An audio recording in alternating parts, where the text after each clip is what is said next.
ସମସ୍ତେ ଜାଣିଛନ୍ତି ଗଜପତି ମହାରାଜାଙ୍କ ରାଜୁତି କାଳରେ କଳାପାହାଡ଼ ନାମକ ଜଣେ ବ୍ୟକ୍ତି ଓଡ଼ିଶାରେ ଯେଉଁ ଉପଦ୍ରବ କରିଥିଲେ ସେ ଉପଦ୍ରବର ଗୋଟିଏ ଶିକାର ହୋଇଛନ୍ତି ଏ ମନ୍ଦିର, ଗୋପୀନାଥ ମନ୍ଦିର। ସେହି କାଳୁ ଇଏ ଭଗ୍ନ ଅବସ୍ଥାରେ ଅଛନ୍ତି, କିନ୍ତୁ ବର୍ତ୍ତମାନ ଏଥିରୁ ପଥର ମନୁ ଖସି ପଡ଼ୁଛି ଏବଂ ପୂର୍ବପଟରେ ଥିବା ନାଟମଣ୍ଡପକୁ ପଶ୍ଚିମପଟ ମନ୍ଦିର ନବଗ୍ରହ ପଥର ଢଳିକି ରହିଲେଣି। ସେଇ ଯଦି ଖସି ପଡ଼େ ତେବେ ପୂର୍ବପଟ ମନ୍ଦିର ସହିତ ମୂର୍ତ୍ତି ବିସର୍ଜନ ହୋଇଯିବେ। ତେଣୁ ଏହାକୁ ଯଥାଶୀଘ୍ର ସରକାର ରଜା ଥିଲେ କରିଥିଲେ, ବର୍ତ୍ତମାନ ରଜା ହେଉଛନ୍ତି ସରକାର। ସରକାରଙ୍କ ନିବେଦନ କରୁଛୁ ସେୟାକୁ ପୁନରୁଦ୍ଧାର କରନ୍ତୁ, ନଚେତ ନୂଆ ମନ୍ଦିର କରିଦିଅନ୍ତୁ, ନହେଲେ ଏ ଐତିହ୍ୟ ରହିବ ନାହିଁ। ଯଦି ଏ ଐତିହ୍ୟ ଉଡ଼ିଯିବ ଓଡ଼ିଶାର ଗୋଟେ ବଡ଼ ଐତିହ୍ୟ ଉଡ଼ିଯିବ। ତେଣୁ ସରକାର ଓଡ଼ିଆ ପାଇଁ ଆସିନାହାନ୍ତି, ସେ ଗଢ଼ିବା ପାଇଁ ଆସିଛନ୍ତି, ଗଢ଼ୁଛନ୍ତି ବି। ତେଣୁ ୟାକୁ ଗଢ଼ନ୍ତୁ। ଆମେ ସମସ୍ତଙ୍କର ମକୁନ୍ଦପୁର ଆପଣ ଯାହାଙ୍କୁ ପଚାରିବେ ଗୋଟିଏ କଥା ସମସ୍ତେ କହିବେ ଯେ ଗୋପୀନାଥ ମନ୍ଦିର ପୁନରୁଦ୍ଧାର। ତେଣୁ ଏହାକୁ ଚେଷ୍ଟା କରି କରାଯାଉ, ଆମେ ଏହା ନିବେଦନ କରୁଛୁ ସରକାରଙ୍କୁ। ଜୟ ଗୋପାଳ ଦେବାୟ ନମଃ।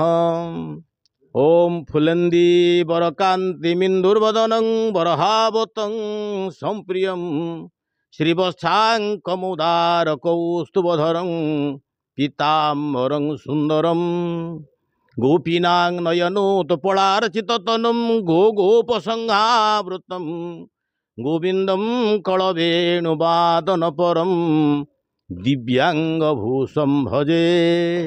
ଜଗଦାନନ୍ଦ କନ୍ଦାୟ ପ୍ରଣତାର୍ତିହରାୟ ଚ ନୀଳାଚଳ ନିବାସାୟ ଜଗନ୍ନାଥାୟ ତେ ନମଃ। ଜଗନ୍ନାଥଙ୍କ ଧାମର ଗୋଟିଏ ମନ୍ଦିର ହେଉଛନ୍ତି ଜୟଗୋପାଳ ଦେବ ମନ୍ଦିର, ଯିଏକି ଦାଣ୍ଡ ମୁକୁନ୍ଦପୁରରେ ମୁକୁନ୍ଦ ମହାରାଜା ସ୍ଥାପନ କରିଛନ୍ତି। ତାର ପୁନରୁଦ୍ଧାର କରାଯାଉ। ମୁଁ ଅରୁଣ କୁମାର ମିଶ୍ର, ଦାଣ୍ଡ ମୁକୁନ୍ଦପୁର ପ୍ରଥମ ଭାଗ।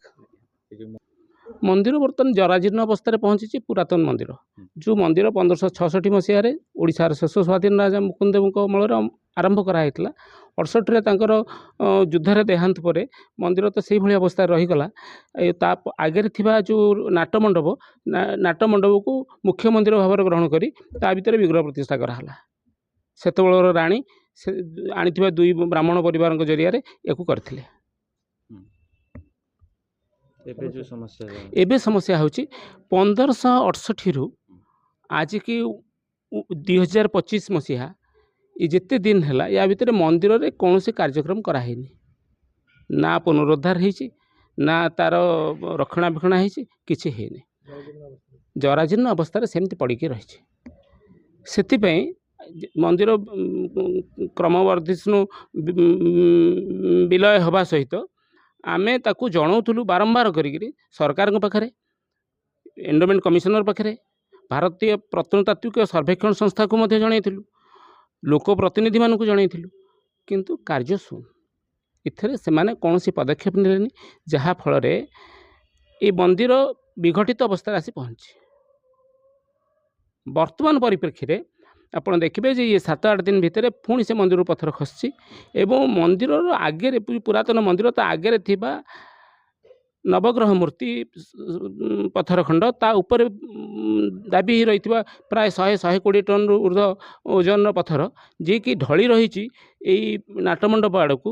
ଯଦି କୌଣସି ମୁହୂର୍ତ୍ତରେ ଏ ପଥର ଖସି ପଡ଼େ ତାହେଲେ ନାଟମଣ୍ଡପ ଭାଙ୍ଗିବା ସହିତ ତା ଭିତରେ ପୂଜା ପାଉଥିବା ବିଗ୍ରହଙ୍କର ବିପୁଳ କ୍ଷତି ହେବାର ସମ୍ଭାବନା ରହିଛି। ସେଥିପାଇଁ ଆମେ ସରକାରଙ୍କ ପାଖରେ ଗୁରୁତର ଭାବରେ ଅଭିଯୋଗ କରୁଛୁ ଏବଂ ତାକୁ ଆଶୁ ସମାଧାନ ପାଇଁ ମଧ୍ୟ ଅନୁରୋଧ କରୁଛୁ ଯେ ୟାର ତୁରନ୍ତ ପଦକ୍ଷେପ ନିଆଯାଉ, ୟାର ରକ୍ଷଣାବେକ୍ଷଣ କରାଯାଉ, ଏ ମନ୍ଦିରର ପୁନଃନିର୍ମାଣ କରାଯାଉ। ଇଏ ଏକ ଐତିହ୍ୟ ସମ୍ପନ୍ନ ମନ୍ଦିର ଯାହା ଓଡ଼ିଶାର ଇତିହାସକୁ ବହନ କରେ। ସେ ଇତିହାସକୁ ବଜାୟ ରଖିବା ପାଇଁ ଏବଂ ତାକୁ ଆଗକୁ ନେବା ପାଇଁ ଏଇଠି ମନ୍ଦିର ନିହାତି ତିଆରି ହେବା ଦରକାର। ସରକାର ଯେମିତି ସୁଆଣ୍ଡରେ ଗୋପବନ୍ଧୁଙ୍କ ଗାଁରେ କରିଛନ୍ତି ମନ୍ଦିର, ସେଇଭଳି ଏଠି ବି ମନ୍ଦିର ତିଆରି ହେବା ଦରକାର। ଯାହା ମନ୍ଦିର ଥିଲା ସେଥିପାଇଁ ବିଶେଷ କିଛି କରିବାକୁ ପଡ଼ିବନି, ମନ୍ଦିରକୁ କେବଳ ପୁନରୁଦ୍ଧାର କରିବାକୁ ପଡ଼ିବ। ଏ କଥା ଆମର ଦାବି, ଏ ଅଞ୍ଚଳର ଦାବି ଏ କଥାକୁ ଯେମିତି ସରକାର ଖୋଲାଖୋଲି ଶୁଣନ୍ତୁ ଏବଂ ପଦକ୍ଷେପ ଯେତେ ଜଲ୍ଦି ସମ୍ଭବ ନିଅନ୍ତୁ।